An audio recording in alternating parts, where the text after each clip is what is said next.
Good morning. Good morning. Oh, I love that voice. So I have the honor to introduce our speaker today from Milwaukee. I say Milwaukee because that's the largest town around her.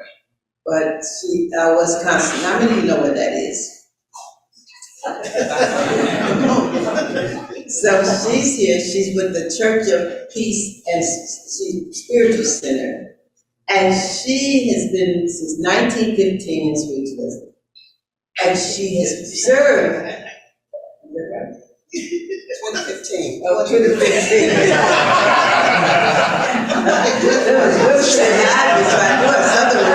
Awfully good looking for 110, my dear. You know, I'm so excited because I only have 5 to 6 days and I'm out. So she has been on the national board of our national organization and been one of those forerunners who said that things need to be shook up, shake it up. And then, but people don't like shake up. They want everything to stay the same. So that last meeting, we were trying to keep her on the board, but those people who didn't want change, and it's all people my age and older, they said, no change. They said, she goes off. So she's off the board, but she's doing much work. She's teaching classes, and she's enjoying her life. And that's the most important thing, that she's enjoying doing what she's doing. So I am so happy to announce her today and say to you, listen, and I'm so glad you're here. I saw a few people here and I was getting agitated. Now I feel better. Blessing on all of you that are here. And how many is it? 30 people online. 30 people online, so you have a good crowd today, so yeah. Whoop it up. I'll try. Good morning. Good morning. Let me follow that. I'm 115 years old. No, seriously. So I do inspirational speaking, which is basically I call in spirit to come in close and give me the information and guide me in my discussion and hope that it connects with everyone who is present in some way to provide you an inspiration, or it's answering that question, or it's making you feel good. And Spirit had a lot to say, and right, I don't understand. But what I have to say. First of all, this is one of the oldest churches in the NSAC organization. This building alone is absolutely stunning, and you can feel the vibration being lifted by spirit and spiritualists for decades in here. So I want everybody to take a moment, those in person, and even those of you online, to really feel the history. Because while it was kind of funny for her to say 1915, it is our history is even longer than that, but it goes as far back as that. We are inside as spiritual beings continues on and on into eternity. And upon that continuation, on that field, in that line, in that energetic shift and change, we get the honor of being able to be fully materialistic present in today, knowing about tomorrow, giving our voice to the future, and being grateful for the present, or not. Because that's the other thing about being a spiritualist. You got choices. You can choose to be happy, choose to be sad, to choose to respond, you choose to react. Everything in you is in your power of how you respond. Now, mind you, outside of you, the situations, how people treat you, what they say to you, whether they bump into you at the grocery store or not, like aggravate you or not, your response is your control. How you choose to move through the world is your choice. Good, bad, or indifferent. How many of us have taken the time to know who we are inside, to figure out how we want to be expressed, remembered, and honored outside of us? What have we done for ourselves to evolve, to grow, to be more understanding, compassionate, empathetic, inclusive, accepting of not others, but most importantly yourself? How much energy, love, and commitment to whatever the beauty this world has to offer have you given to yourself? See, we think that if we continue to throw out there, eventually we'll catch something. Maybe we'll get a little bit of a wave, or maybe we'll get a little bit of a bump, or maybe we'll get a little bit of a, what's the word?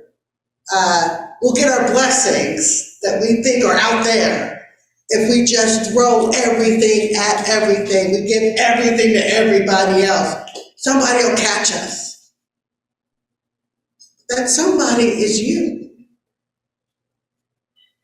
From a personal standpoint, for me, it was a few years ago that I realized that the more I poured into myself, the more I had to pour outside of myself. The more that I listened and stood in power with myself, united with understood who I was, be true to who I am, the more accepting, loving, and open I was with others.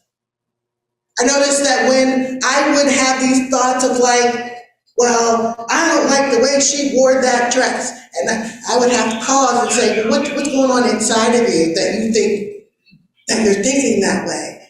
And that's where I would find I'm insecure in that moment about something. I'm the one that's having a hard day and I'm projecting. I found that the more I follow the tenets of our spiritualist principles and guidelines, the easier it was to navigate what I was to do next and where I was to go. That my purpose for this planet was to be me and to express my spirit the best way I know how, to share, to love, to be kind. That's all.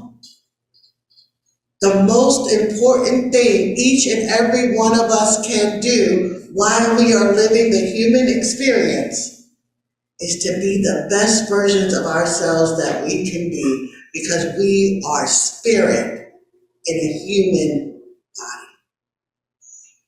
And we get to express and manifest our spirit into the world, whatever way brings us joy. And joy is contagious. Laughter is contagious. I don't know anyone that can sit in a room full of gorgeous little toddlers giggling ad nauseum, and we're not all giggling too. I mean, think about it. When those little babies are toddling up and they're just so happy, we start getting happy too. We don't even know what we're happy about, but we're all happy. There is a joy in just being, expressing, loving, and being. Most importantly, just being. Because the material world, while, don't get me wrong, I love a good bag. I like a good shoe. Girl, that color is everything. Where did you get that? But I love to see the spirit and the joy behind each and every person that I get the pleasure to interact with. I love to see someone explain to me how awesome it was that they saw this robin and it fell out the tree. And I love the joy, even though I could care less about the robin. I actually know a little bit about a lot of things, because the excitement people have and the stuff that brings them joy, I sit and listen to for hours, and then I return the paper. That's the beauty of life. When you listen to people who are about to transition, they don't talk about, I'm so glad I made all that money and I talked to all those people and I was such an important person all over the world. They talk about the little things in life that got them there. They talk about how the smile of being there for the birth of their grandchild, having a partner they loved, getting in trouble that one time with their friends out of high school. Those are the big moments that we tend to make small. There's a poem that I read a couple weeks ago for a different service that I had given. And the gist of the poem was, the world will end at my kitchen table. And basically, if you think about the kitchen table in your homes, in your grandparents' home, in your family's home, the gathering of meals, the big celebrations that we all have is around food. I notice that often, and I love to eat, so I'm always noticing that. But the big celebrations we have are around food, when we gather, when we sit and break bread together. When we talk about our day's events, remember Sunday dinners at grandma's, after church on Sunday for those who went to the Sunday morning service, and then everybody toddled off to either aunt or grandma or someone's house for the gathering meal, people coming and going, talking about their days, planning their week. It is those moments of connectiveness and community that we derive the most joy. And it's the moments within ourselves of connecting and community within that we derive the most joy. And when we realize that we are spirit, we come from spirit, we will return to spirit, and who we are continues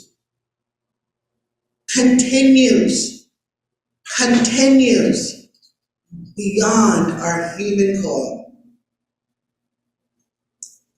You're going to be with you forever.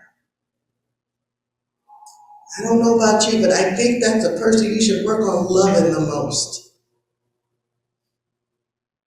That's the person in the mirror, that's the soul, that's the spirit within you should honor and bring about joy for.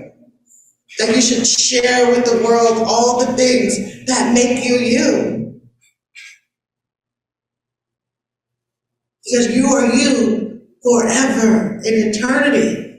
And that is a beautiful thing. It truly is a beautiful thing. Because like I said earlier, I have learned about planes and engines and math and because the light that shines from within when they're sharing their joy and their passions and their interests and their hobbies and their love is so contagious, like the little toddlers going, let's just be happy because we can. It's so contagious. And I am so grateful for each and every story that I get to gather up and share with anyone who's willing to listen. I always find spirit works with me in fun ways. That's what I'll call it, fun ways. And that I will learn about something completely random from somebody I just met on the corner, and they're like, I gotta tell you. And I'm like, okay. And they tell me all about it, and every single time, 3 or 4 days later, someone goes, so what do I do about da-da-da-da-da? Well, let me tell you. I just found out 3 days ago, this is what you're supposed to do. You see, by being present, by listening, by not judging that person, by not acting like I'm too busy, because I wasn't busy, I was just standing, I'm just there. And I had the time, and I took the time. And listening, and truly listening to what they were sharing, I was able to pass that knowledge on to someone who needed it. I became part of the connective continuum of community and life. just by being and by listening and accepting, being inclusive and being present. Yesterday already happened, tomorrow's not promised, but let's enjoy the moment. And if we live our life moment by moment, oh, a beautiful world we can live. See, we get caught up in the future, we worry about what we should have done in the past, we create anxiety and frustration in the present. But if we just live in our moment, this moment, right here, we choose joy within ourselves. We choose to be open and to listen. We choose to shine our light because someone over there might be having a hard time shining theirs, but they see your bright light and they're like, hey, well, they're shining, maybe I can shine too. Just like the little baby that toddles up to you, smiling and laughing, you don't know why, is shining their light for you to also smile and laugh. In closing, I'd like to say, first of all, thank you for allowing me to speak. And second of all are beautiful light of the divine, casting your light out everywhere. And the more you love you, the brighter it gets, the more joy you will have. Thank you.